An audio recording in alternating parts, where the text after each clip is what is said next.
يحاصرني واقع لا أجيد قراءته.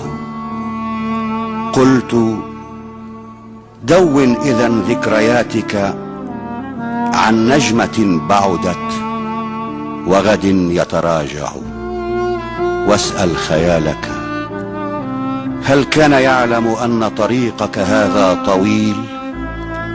فقال ولكنني لا أجيد الكتابة يا صاحبي.